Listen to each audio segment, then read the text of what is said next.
Dhanik Bharat educational institutions inter IIT JEE NEET admission open. ఈ celebrity status రావడానికి, ఇలా జనాల్ని మీలో ప్రసన్నం చేసుకోవడానికి ఎంత టైం పట్టింది మీకు?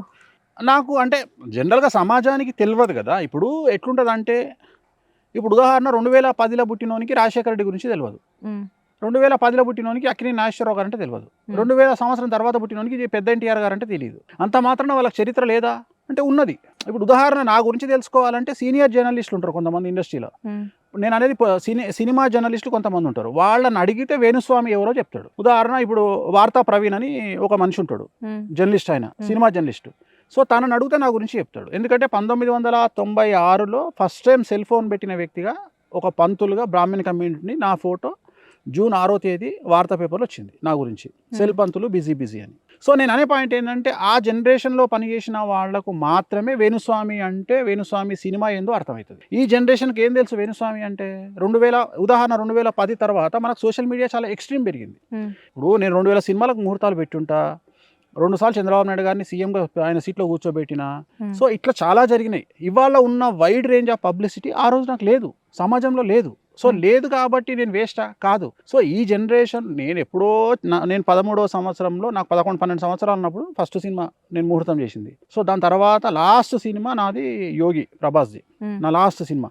దాని తర్వాత ఇంకా నేను సినిమాలు ఆపేసి, అంటే ముహూర్తాలు పూజలు ఆపేసి టోటల్గా నేను ఆస్ట్రాలజీ వరకు డైవర్ట్ అయినా. అది కూడా పెద్ద ఆయన ఉన్నప్పుడు. నేను అంతకుముందు నేను యాక్చువల్గా రాయల్ ఛాలెంజ్ అనేటువంటి ఒక వాటర్కు, బీర్ సోడా వాటర్కు నేను తెలంగాణ ఉమ్మడి ఆంధ్రప్రదేశ్ డీలర్ నేను. అది కూడా చేసుకునేవాడిని. చేసుకున్నప్పుడు పెద్ద ఆయన ఉన్నప్పుడు రాజశేఖర రెడ్డి గారు ఏమన్నారు, నీ ప్రొఫెషన్, మీరు ఏందా బ్రాహ్మణులు కదా, ఎందుకు నీకు అవసరమా ఇదంతా అన్నారు.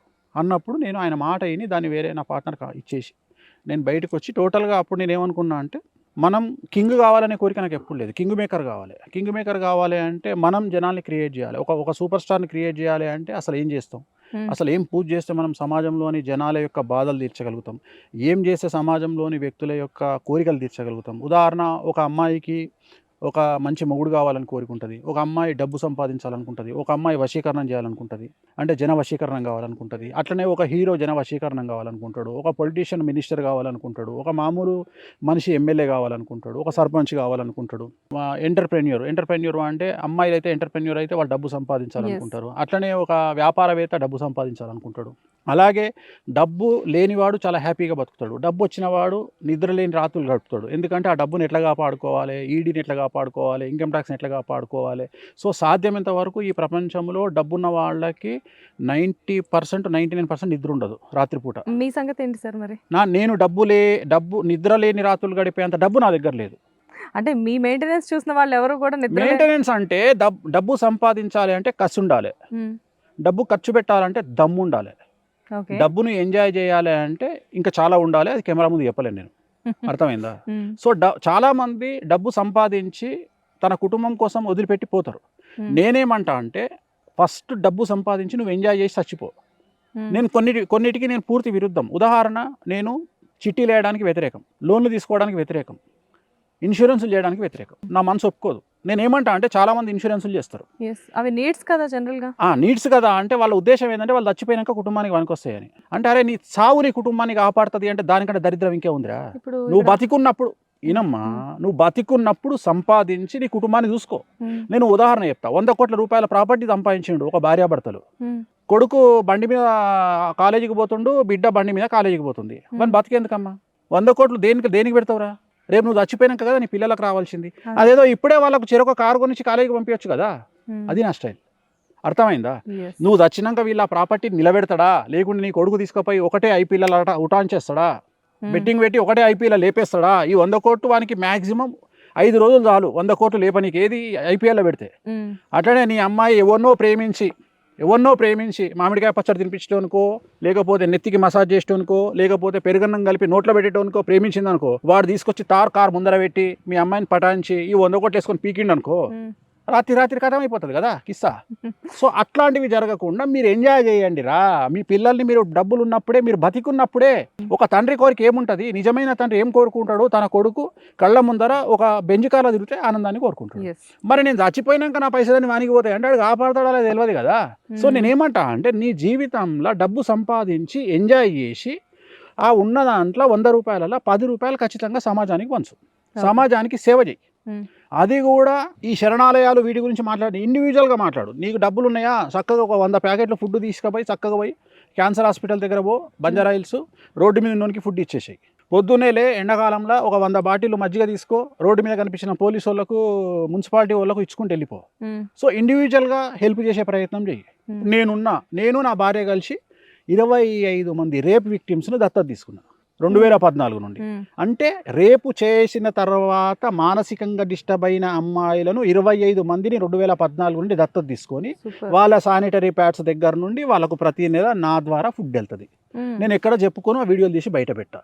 చూడటానికి గొప్పగా కనిపిస్తుందేమో, హైదరాబాద్కు 100 కిలోమీటర్ల దూరంలో ఉన్న ఈ జాగా అఫీషియల్గా గవర్నమెంట్ వాల్యూ ప్రకారం 3.5 లక్షలు.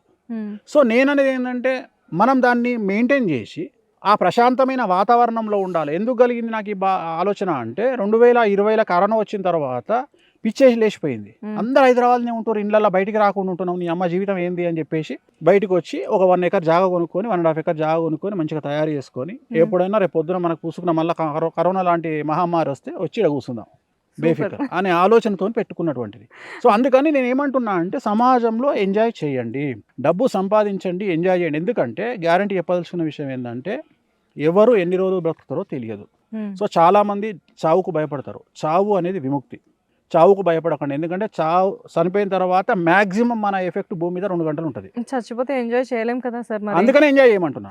బతికున్నప్పుడే ఆ ఎంజాయ్మెంట్ మొత్తం చూడమంటున్నారు. నేను అదే చెప్తున్నామ్మా, చచ్చిన తర్వాత ఎంజాయ్ చేయలేము. 2 గంటల తర్వాత మన దహనం చేసిన తర్వాత ఇంటికి వచ్చిన తర్వాత కాఫీలో చక్కెర తక్కువైంది, కాఫీలో చక్కెర ఎక్కువైంది అనే డిస్కషన్ లేదు తప్ప మనం సచ్చినోడి గురించి మాట్లాడుకునేటువంటి సమాజం ఇప్పుడు లేదు. అర్థమైందా? అంత పెద్ద బాలసుబ్రహ్మణ్యం చనిపోతే నా ఉద్దేశంలో నేను చాలా గొప్పగా ఊహించుకున్న బాలసుబ్రహ్మణ్యం గారు చనిపోతే ఈ ప్రపంచం మునిగిపోతుంది అనుకున్నా.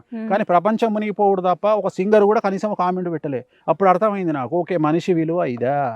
సో ప్రపంచంలో నేను ఊహించిన జనాలు చాలామంది కరోనా టైంలో చనిపోతే నా దృష్టిలో మన సిరివెన్నెల సీతారామ శాస్త్రి గారు ఆకాశంలో ఉంటారు నా దృష్టిలో. అట్లనే వేటూరు సుందరరామూర్తి గారితో నేను ఒక 2-3 సినిమాలకు పనిచేయడం జరిగింది. సో ఆయన ఇట్లా పెద్ద పెద్ద వాళ్ళ నా దృష్టిలో ఏమనుకున్నా అంటే వీళ్ళు చనిపోతే ఏదో సంచలనం జరుగుతుంది అని అనుకున్నా నేను. కానీ ఏం జరగల. చాలా నార్మల్గా కనీసం తెలుగు ఇండస్ట్రీ నుండి కూడా ఎవ్వరు పోలేకపోయారు. అంటే అలా రాసిపెట్టి ఉంటాయి జాతకాలు. కరోనా టైంలో అందరూ భయపడ్డారు కదా. సో అందుకని నేను ఏమంటున్నా, బతికున్నప్పుడు ప్రశాంతంగా జీవితాన్ని ఎంజాయ్ చేయండి. ఎంజాయ్ చేసి మీరు ఎంజాయ్ చేయండి, మీ కుటుంబాన్ని ఎంజాయ్ చేయించండి. ఏ రోజు ఎవరు చనిపోతారో తెలియదు కాబట్టి డబ్బు సంపాదించండి. ఒకటే చెప్తా, కసిగా డబ్బు సంపాదించండి, కసిగా డబ్బు సంపాదించండి. అదే లెవెల్లో డబ్బు ఖర్చు పెట్టండి, ఎంజాయ్ చేయండి. కానీ ప్రస్తుతం పరిస్థితులు దానికి వ్యతిరేకంగా ఉన్నాయి. రాబోయే కాలంలో భారతదేశాన్ని చాలా పెద్ద ఆర్థిక మాంద్యం కబలించనుంది కాబట్టి చాలా జాగ్రత్తగా డబ్బులు ఖర్చు పెడుతూ, చాలా జాగ్రత్తగా ఇప్పుడు ఇంతకుముందు మాట్లాడినట్టుగా ఇప్పుడు లేదు సిచ్యువేషన్. అందుకని లిక్విడ్ క్యాష్ దగ్గర పెట్టుకొని చాలా జాగ్రత్తగా పొదుపుగా ఒక 2-3 ఏళ్ళ తర్వాత మళ్ళీ సెట్ అయినాక మళ్ళీ ఎంటర్టైన్మెంట్ స్టార్ట్ చేయండి.